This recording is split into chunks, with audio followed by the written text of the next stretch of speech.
పరుచూరి గోపాలకృష్ణ పాఠాలను పలుకులను అనుసరించండి. కొత్త పలుకుల కోసం, కొత్త పాఠాల కోసం పక్కనే ఉన్న గంటను నొక్కండి. నమస్కారం. నా విద్యార్థులందరికీ పరుచూరి పాఠాలకు స్వాగతం. చాలామంది పిల్లలు ఆ గురించి చెప్తారా అని అడుగుతున్నారు. Okay,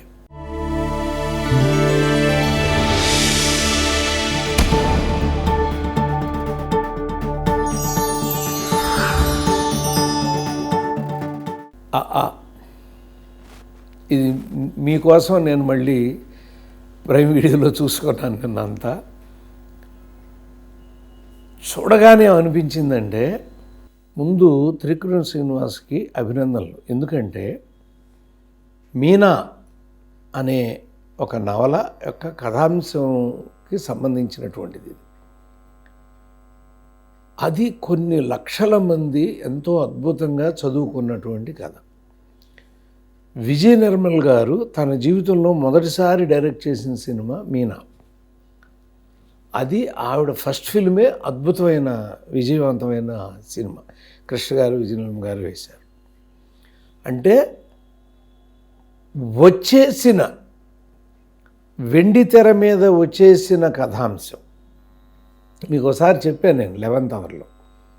successful element is always success on other face అని.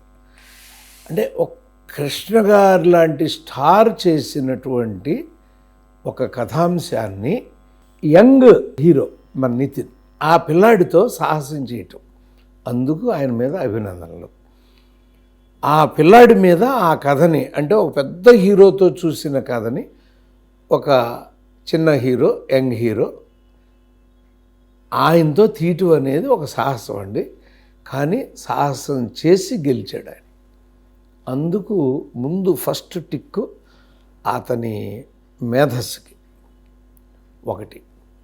2, ఈ కథని మొదలుపెట్టిన తీరండి. ఉత్తమ పురుష దృష్టికోణంలాగా అనుకున్నా ఫస్ట్ షాట్ చూడగానే, కానీ కాదండి. మీకు చాలాసార్లు 11th అవర్లో చెప్పాను. ఒక హీరో కానీ, హీరోయిన్ కానీ, ప్రధాన పాత్ర కానీ పక్క పాత్రకి కనుక జరిగిన కథను నేరేట్ చేస్తా అంటే అది ఉత్తమ పురుష దృష్టికోణం.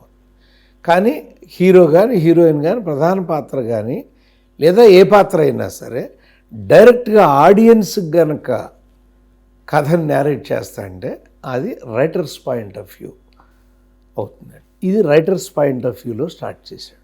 సో అర్జున్ కూడా అలాగే మహేష్ బాబుతో మొదలెట్టాడు, గుణశేఖర్ గారు. అది గొప్ప కాదండి. ఓపెనింగ్ షాట్లోనే అలా కోసేసుకుని చచ్చిపోతుందేమో ఆమె అనేటువంటి ఒక భయాన్ని, మొన్నే జెర్సీ గురించి చెప్పాను మీకు. ఓపెనింగ్ షాట్లోనే ఆ జెర్సీ తాలూకు హీరో ఎవరైతే ఉన్నారో ఆయన గురించి పుస్తకం రాస్తున్నారు అంటే ఆయన లేడు అనేటువంటి విషయంతో ప్రారంభించడం సాహసం అని అదే చేశాడండి. కాకపోతే ఆయన లేడు అని చెప్పారు. ఇక్కడ కోసేసుకోగానే ఏమైందండి, ఈ అమ్మాయి బ్రతుకుతుందా బ్రతకదా అనే ఒక ఫస్ట్ షాట్లోనే ఎలిమెంట్ ఆఫ్ ఇంట్రెస్ట్ని క్రియేట్ చేశాడు సబ్జెక్ట్కి. అది కథన సౌందర్యం అంటారండి దీన్ని. ఎందుకంటే నా థీసిస్ బుక్లో ఒకసారి రాశాను నేను, మీరు చూస్తే, సుబ్బలక్ష్మి సుబ్బారావు ప్రేమించుకున్నారు అని కథ మొదలెడితే అన్ఇంట్రెస్టెడ్గా వెళ్తూ ఉంటుందండి, ఎక్కడో ఇంట్రెస్ట్ వస్తుంది. కానీ ఓపెనింగ్లోనే సుబ్బారావు స్టూల్ ఎక్కాడు, మెడకు ఉಳಿతాడు తగిలించుకున్నాడు, అతనికి సుబ్బలక్ష్మి గుర్తొస్తుంది అనగానే ఎలిమెంట్ ఆఫ్ ఇంట్రెస్ట్ క్రియేట్ అయింది. అంటే సుబ్బలక్ష్మి ఎవరు, ఎందుకు ఇతను చచ్చిపోదాం అనుకుంటున్నాడు అనేటువంటి భావన క్రియేట్ చేయటం. అందుకని ఇప్పుడు ఈ అమ్మాయి ఎందుకు కోసేసుకుంది, ఎందుకు చచ్చిపోదాం అనుకుంటుంది అనేటువంటి కథ మనకి వినాలి అనేటువంటి ఒక ఎలిమెంట్ ఆఫ్ ఇంట్రెస్ట్ని ఒక అద్భుతంగా క్రియేట్ చేశాడు. నెక్స్ట్, ఈ కథని 3 భాగాలుగా చేసుకున్నాడు. మొదటి భాగంలో ఒక డబ్బున్న అమ్మాయి ఒక పల్లెటూరుకి వచ్చి అక్కడ సౌకర్యాలు లేకపోవడంతో మధ్యతరగతి ఫ్యామిలీ ఒక రకంగా వీళ్ళ మూలంగా 100 ఎకరాల పొలాన్ని పోగొట్టుకున్న కుటుంబం అది. అక్కడ అలాంటి కుటుంబంలో నాకు టీవీ కావాలి, నాకు ఏసీ కావాలి అని సతాయిస్తా, ఈ అన్నం తినకుండా అలిగితే ఇతను మోసుకుంటా కిందకి తీసుకొస్తా, ఇలా ఉన్నటువంటి ఒక ఫేజ్, ఫస్ట్ ఫేజ్ అండి అది. అంటే ఈ అమ్మాయి మళ్ళీ అక్కడ ఏం చేశాడండి, అక్కడ కూడా ఒక ఎలిమెంట్ ఆఫ్ ఇంట్రెస్ట్, ఒక అద్భుతమైనది క్రియేట్ చేసి ఆ అమ్మాయిని పంపించాడండి. ఏమని, ఈవిడ చెన్నై వెళ్ళింది, అక్కడ ఉన్నటువంటి ఆవిడ పిఏకేమో ఈ నిజం ఎప్పుడు తెలిసినా సరే ఆవిడికి చెప్పేస్తాడేమోనని టెన్షన్ మనకు ఉండటం కోసం మధ్యలో అమ్మాయి ఇంట్లోనే ఉందా ఒకసారి చూడు అంటే ఈయన బొమ్మను నడుపుతూ ఉంటాడు నరేష్ గారు పైన, ఆ పైన తిరుగుతున్నారండి, నేను పడుకోమని చెప్పండి అని అనేసి అక్కడ అలా మళ్ళీ అంటే ఈ విషయం ఆ నదియా గారికి తెలిస్తే ఏమైపోతుందనే టెన్షన్లో ఆ కథను నడుపుతూ హీరో టెన్షన్ని మనకి ఎక్కువ రానివ్వకుండా వర్కౌట్ చేసి ఒక ఫేజు తీసుకొచ్చాడు. తీసుకొచ్చిన తర్వాత స్ట్రెస్ ఫీల్ అవ్వకుండా ఈ అమ్మాయి ఒక రబ్బర్ బాల్ని అలా నొక్కుతూ ఉంటుంది, ఆ స్ట్రెస్ ఫీల్ అయినప్పుడల్లా దాన్ని తగ్గించుకోవటం కోసం. అలాంటి అమ్మాయికి ఫస్ట్ ఫేజ్ అవగానే సెకండ్ ఫేజ్లో షాకింగ్గా ఒక నిజం ఏం తెలిసిందంటే, ఎవరి మీద అయితే తెలియకుండా తను మనసు పారేసేసుకుంటుందో అతను చేసినటువంటి అప్పులు తీర్చుకోవడం కోసం అది చూపిస్తాడు. నువ్వు చేసిన అప్పు ఇది, నీ ఇల్లు, నీకున్న ఆస్తి అంతా కలిపితే వచ్చేది ఇది, దీనికంటే బెటర్ సొల్యూషన్ ఒకటి చెప్తాను నీకు, నా కూతురుని పెళ్లి చేసుకొని నాగవల్లి అనే పాత్రను పెళ్లి చేసుకోమని చెప్తాడు ఆయన. ఈ సంగతి విన్నకాడి నుంచి ఈ అమ్మాయికి, ఈ సమంత పాత్రకి కాన్ఫ్లిక్ట్ స్టార్ట్ అయిందండి. అంటే సెకండ్ ఫేజ్ అంతా లవ్ కాన్ఫ్లిక్ట్తో నడిపాడండి. Not only between Nagavalli and Samantha, ఎవరినైతే ఈ అమ్మాయి పెళ్లి చేసుకోవాలో ఆ పిల్లాడిని తన బావ చెల్లెలికి లింక్ చేసేసి వాళ్ళిద్దరినీ కనెక్ట్ చేసేస్తా, అలా 3 కాన్ఫ్లిక్ట్లు కండక్ట్ చేస్తా. దాంట్లో చూడకూడనటువంటి పోసాని గారు, చూడకూడనటువంటి సనా, ఇట్లా పాత్రలన్నీ చూస్తూ ఉంటాయి వీళ్ళని. వాళ్ళు చెప్పనివ్వకుండా కామెడీ చేస్తున్నారు. వై? ఇదేంటంటే ఒక అద్భుతమైనటువంటి అంశం, 2 రక్త సంబంధీకుల కుటుంబాల మధ్య జరుగుతున్న కథ అండి. దీన్ని మనం ఫ్యాక్షన్ ఓరియంటెడ్ లాగా వైలెంట్గా ట్రీట్ చేయకూడదండి.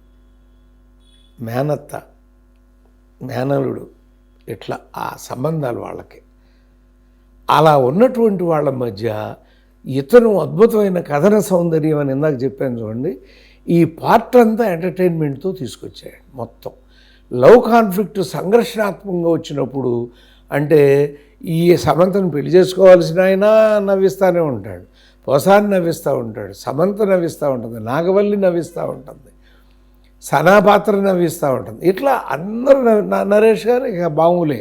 ప్రతి అనుక్షణం ఆయన అద్భుతం, ఆయన పెర్ఫార్మెన్స్తో కాపాడుకుంటూ వచ్చాడండి. అసలు అద్భుతంగా దాన్ని ఎలా సెట్ చేయాలి అని చెప్పి. ఈ లవ్ కాన్ఫ్లిక్ట్లో స్టార్ట్ అయినాక ఆయన చేసిన ఇదేంటంటే, ఒక ట్విస్ట్ లాగా ఆవిడికి ఇక్కడ ఈ అమ్మాయి లేదు అని తెలిసిపోయి ఆ పిఏ చెప్పి హీరోయిజాన్ని వాడుకున్నాడండి. మళ్ళీ ఆ హీరోయిజాన్ని కూడా, ఈ కారు ఎక్కడది నీకు అంటే, ఆ నాగవల్లి ఇచ్చిన కారే తీసుకొస్తాడు వీళ్ళని దింపటానికి. దింపేసి ఆ అమ్మాయి మాట పడకుండా దింపెళ్ళాడు. ఇంకా ఈ అమ్మాయికి అతని మీద ప్రేమ పెరిగింది, కానీ అవతల ఒక నాగవల్లి క్యాండిడేట్ ఉంది కాబట్టి నాగవల్లిని ఎలా పంపించాలి, తను ఎలా దగ్గర అవ్వాలని ఆ ప్రయత్నం. అంటే ఏంటి, తనేమో వేల కొద్ది డబ్బులు ఉన్నటువంటి, 1000 కోట్లు ఉన్నటువంటి ఒక అతన్ని పెళ్లి చేసుకోవాలి, అతన్ని వద్దనుకుని ఒక పల్లెటూరులో ఉన్న భావన కోరుకుంటాను ఈ అమ్మాయి. దీన్ని సెకండ్ ఫేజ్ కింద ఒక అద్భుతమైనటువంటి డ్రామా కింద పెట్టి ఫైనల్గా బ్రేకప్ చేశారు. ఎక్కడ బయటపడిందో అక్కడ, ఇక్కడి నుంచి ఆ కొంచెం బాధ వేసే, అంటే బాధ వేసే అంశాలు ఉంటాయండి. ఏంటది, హీరో చెల్లెల్ని గదిలో దాచేయండి పెళ్ళయ్యేదాకా దాన్ని బయటకు వదలొద్దు అని కొంచెం విలనీని, విల్లి అంటాం మనం, అది కొంచెం హార్ష్ చేశాడు. చేసి ఇక్కడి నుంచి ఒక సెంటిమెంటల్ టచ్లోకి తీసుకువెళ్ళడానికి ప్రయత్నం చేశాడు. చేస్తే ఈ అమ్మాయి ఆ లాస్ట్ రిసార్ట్ కింద అతని దగ్గరికి వెళ్ళి హీరోయిన్ కుదరక వెళ్ళిపోమంటే కూర్చునుంటే దీన్ని దూరం చేస్తే నాకు అతనికి పెళ్ళి అవుతుందని నాగవల్లి చెప్పగానే ఈ అమ్మాయిని ఎత్తుకుపోయేటువంటిది కూడా హార్ష్గా ఉండాలి. కానీ మీరు అక్కడ చూడండి, మళ్ళీ అది గుద్దుకుని దాంట్లో పడబోతా అంటే పోసాని పాత్ర ద్వారా నీకు దండం పెడతానమ్మా, నువ్వు కదలబాకమ్మా, నువ్వు దిగేయమ్మా అని బతిమాలుతూ ఉంటాడు. అంటే ఆ తర్వాత ఫాదర్ వచ్చినప్పుడు కూడా అజయ్ నీకు బుద్ధి ఉందా, మమ్మల్ని అట్టబెట్టి నువ్వేంది ఫైట్ చేస్తున్నావు అని తండ్రిని కూడా తిడతాడు.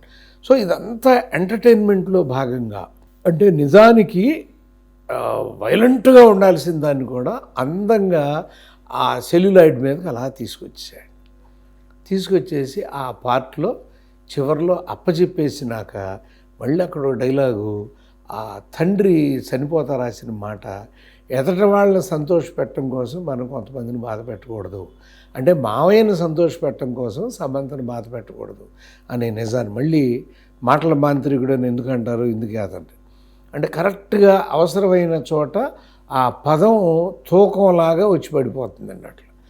ఆ మాటను తీసుకొచ్చేసి లోపలికి వెళ్ళి ఈ అమ్మాయిని తీసుకెళ్ళబోతే అక్కడ కూడా మీరు గుర్తెచ్చుకుంటే ఎంత అందంగా ఆ సిచ్యుయేషన్ని యాక్చువల్గా వీళ్ళిద్దరూ మాట్లాడుకుంటా అంటే నదియా అసలు తుపాకీ తీసుకురావాలి, కానీ అక్కడ ట్విస్ట్లో భాగంగా ఆ అమ్మాయికి ఒక నిజాన్ని తెలియజేస్తూ నేను ఎలా నువ్వు ఇష్టపడి వస్తే నాకు అభ్యంతరం లేదు, కానీ నువ్వు అడ్జస్ట్ అయ్యి బతకగలవా, మొదటి రోజే ₹1,00,000 ఖర్చు పెట్టచ్చావు నా చేత అంటే, ఆ తర్వాత 9 రోజులు 10,000 గీత ఖర్చు పెట్టింది అని వీళ్ళిద్దరూ మాట్లాడుకుంటుంటే మీకు పక్కన ఫ్రేమ్లో ఉన్న నదియా మొగుడని చూస్తూ ఉంటుంది. అట్లా ఎప్పుడు పంపావు దీన్ని నేను ఆడు చెప్పింది కరెక్ట్ అనమాట. ఈ అమ్మాయి వెళ్ళింది అక్కడ మనకు తెలియని, ఇక్కడేమో సెంటిమెంట్ వస్తుంది, అక్కడేమో ఎంటర్టైన్మెంట్ వస్తుంది.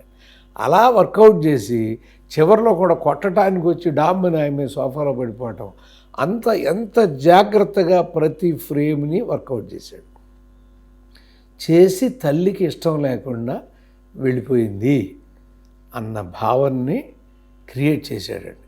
కానీ ఆడిటోరియంలో కొంతమంది ఒక ఏజ్ గ్రూప్కి అది నచ్చదండి. అందుకని ఏం చేశాడు, తెలివితేటలతో టప్పని వీళ్ళు దిగేసరికి వాళ్ళ అమ్మ అక్కడ ఉంది. కానీ దీన్ని ఇదేంటి వెనకాల బయలుదేరిన ఆవిడ వీళ్ళకంటే ముందు ఎలా వెళ్తుంది అని మనం అనుకుంటామని మీరు గుర్తెచ్చుకోండి. రైలు షాట్ వేసి ఇసుగులాగా ఉంటుందండి, ఈ షాట్లన్నీ కావాలా ఇప్పుడని, కానీ వెనకాల జరిగేదానికోసం ఆ షాట్. నెక్స్ట్ బస్ షాట్ వేసి, ఆ తర్వాత గుర్రబండి షాట్ వేసి అక్కడికి వచ్చేసరికి ఆవిడ ఉంటే ఏం చేసావు అని తండ్రిని అడిగితే ఇప్పుడు మళ్ళీ అక్కడ మాటల మాంత్రికుడు నిద్రలేచాడు. నువ్వు ఇద్దామని వెళ్ళినప్పుడు వాళ్ళు వద్దన్నారు, ఇప్పుడు దాన్ని కోరుకుంటున్నారు కదా అనసూయని, దీన్ని ఇద్దామని చూడవచ్చు కదా, వాళ్ళు తీసుకుంటారు అని ఒక్క మాటతో ఆవిడలో మార్పు తెచ్చాడు. కట్ చేస్తే అయిపోయిందండి సినిమా. ఆయన దర్శకత్వ ప్రతిభ ఇంకా ఆగల. ఎందుకని 2 అంశాలు అలాగే ముడిపడి ఉన్నాయండి. ఒకటి నాగవల్లి ఏమైపోయింది, 2 ఇతను చెల్లెలు పెళ్ళి చేయలేకపోతున్నాడు, అదే ఇబ్బంది, అదేమైంది. 3 తల్లి కోపం తగ్గుతుందా లేదా. ఈ 3 అంశాలని ముందు ఫస్ట్ అంశాన్ని సర్దాడండి, తల్లితో ఇదైపోయింది. అవగానే మీరు గుర్తెచ్చుకుంటే అప్పటిదాకా ఉన్న స్ట్రెస్సు ఎప్పుడైతే తల్లి కూతురు కౌగిలించుకున్న షాట్ తీశాడో ఆమె స్ట్రెస్ నుంచి రిలీవ్ అయిపోయింది. బాల్ ఇసిరింది, ఎక్కడ పడిందండి, వచ్చి రావు రమేష్ చేతిలో పడిందండి. ఇది పట్టుకుని ఉన్నటువంటి ఇతను మళ్ళీ నెక్స్ట్ ప్రశ్న ఏముందండి మనకి, నాగవల్లి ఏమైపోయింది, అన్నం తింటా కనపడుతుందండి. ఇప్పుడు దాకా అన్నం తిన్న అమ్మాయి ఎందుకు తింటుంది అంటే వాళ్ళిద్దరూ విడిపోయినప్పుడు నేను బతికొండాలి కదా అందుకని తింటున్నాను, అక్కడ కూడా నవ్విచ్చిందండి. అయిపోయింది. అయినా మళ్ళీ సినిమా ఫినిష్ చేయలే. ఇంకా ఒక సమస్య ఆడియన్స్ తెలుసుకోవాలనుకుంటారు, హీరో చెల్లెలి సంగతి ఏంటి అని. ఆ షాటు ఈ ఊరికి కార్లే రావనుకుంటుండే 100 కొద్ది కార్లు వస్తున్నాయి. ఎవరంటే గిరిబాబు గారు. వాళ్ళు హీరో చెల్లెల్ని పెళ్లి చేసుకోవటానికి ఆ ఇంట్లోకి కోడలుగా తెచ్చుకోవడానికి వెళ్తున్నారని తెలిసి ఆ మాట కూడా అంటారు కదా, ఇప్పుడు అదొక జోకులాగా, మా డబ్బు ఉండాలి కష్టాలు మీకేం తెలుసు కదా. వాళ్ళందరూ వెళ్ళారు. లాస్ట్ డైలాగ్, ఏం చేద్దాం నానంటే ఇంకేముంది పిసుక్కోవటమే అని పిసుకుతూ ఉంటాడు. ఎంత సాహసం అండి. హీరో ఉన్నాడు, హీరోయిన్ ఉంది, అంత అద్భుతమైన పాత్రలు ఉన్నాయి. ఆ షాట్ మీద ఎండ్ చేశాడు cinema. That is Trivikram Srinivas. So ఈ ఈ సినిమా నిజంగా కథాంశం వచ్చినా కూడా మిగతా వాళ్ళ మీద హిట్ అవుతుందనే దాన్ని నిజం చేసింది. పెద్ద స్టార్తో తీసిన సినిమా కూడా, యంగ్ హీరోతో తీసినా కూడా ఇంత అద్భుతమైన కథా సౌందర్యాన్ని, దర్శకత్వ ప్రతిభల్ని కనుక చేపట్టుకుంటే ఆ సినిమా సూపర్ హిట్ అవుతుందని త్రివిక్రమ్ శ్రీనివాస్ గారు ప్రూవ్ చేశాడండి. అద్భుతంగా ప్రూవ్ చేశాడు. నేను చెప్పే పాఠాలన్నీ మీరు వింటానని ఒకసారి చెప్పారు. ఇది కూడా బహుశా వింటూ ఉండుంటారు. చాలామంది అడుగుతున్నారు, మన ఇద్దరం కూర్చుని కలేజా ఎప్పుడు చేస్తామని. ఇది విన్నాకైనా నాతో ఒకసారి మాట్లాడండి. Let us fix a date combinedly about Kaleja. Okay? All the best, Trivikram. Namaste.